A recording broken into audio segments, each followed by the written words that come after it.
El funcionamiento del instituto se basa en el trabajo interdisciplinario. Sabemos que la demencia es un síndrome definido como una alteración cognitiva y conductual adquirida, suficientemente importante como para afectar la esfera funcional del sujeto. Uno de los síntomas son los problemas de lenguaje.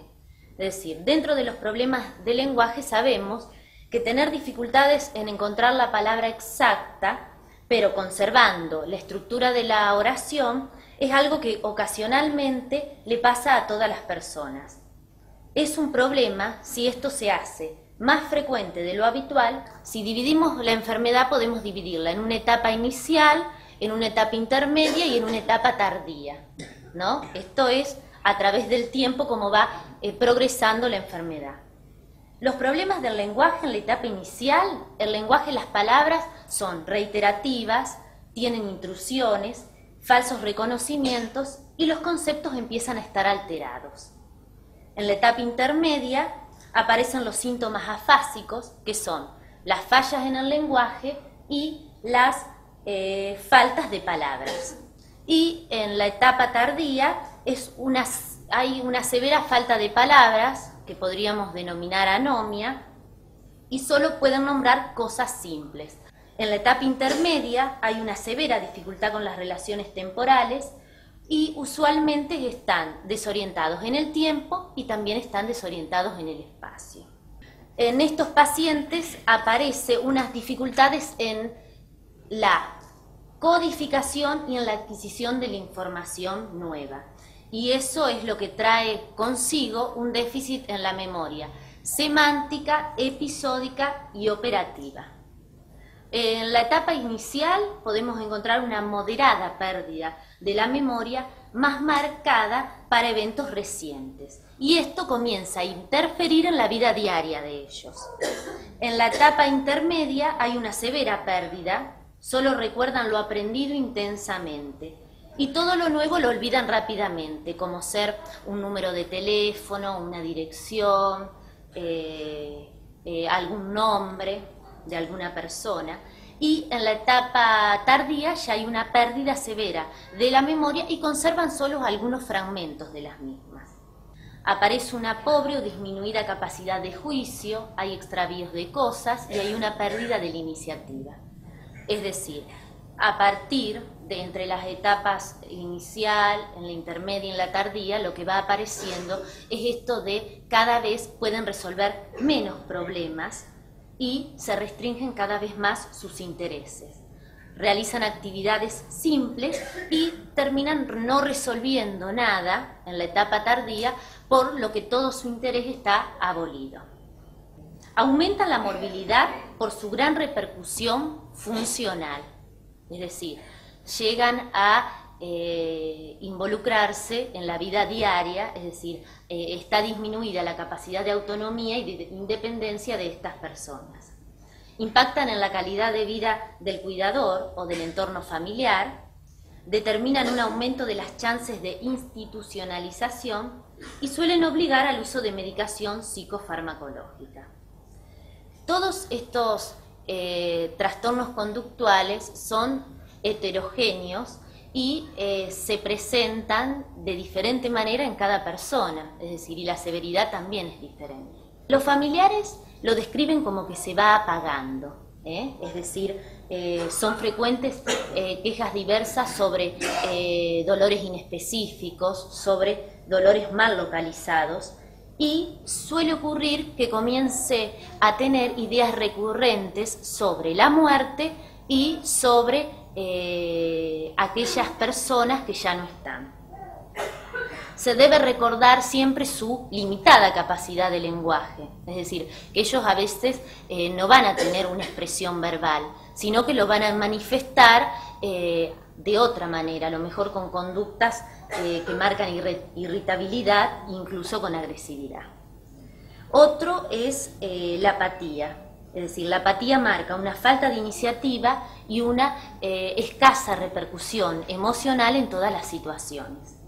Hay poca expresión y a veces se muestran ajenos a lo que sucede alrededor y en su propio cuerpo. Es decir, todo lo que tenga que ver con el dolor, con el hambre. La ansiedad es un síntoma frecuente que a veces, se acompaña de agitación y pueden manifestarse de manera esporádicas o de diferentes maneras durante el mismo día o en algunas situaciones. Puede ser causal de síntomas asociados como el insomnio o puede formar parte de los trastornos como la depresión.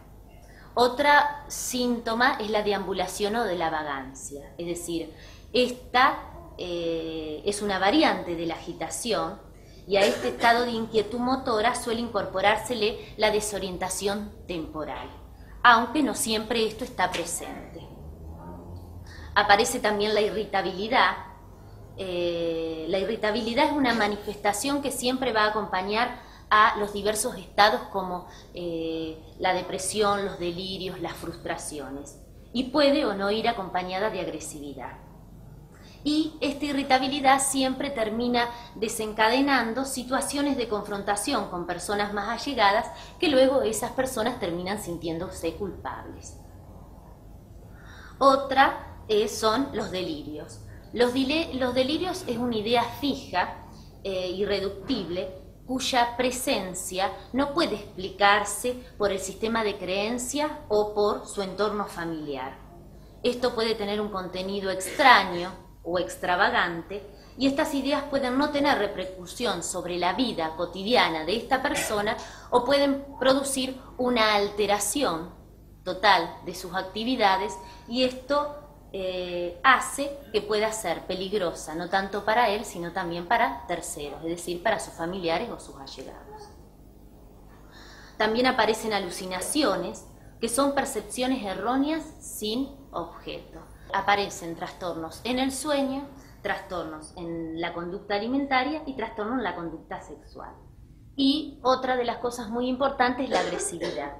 Es decir, la agresividad, las más frecuentes es que tenga agresividad verbal, pero también aparece la agresividad física.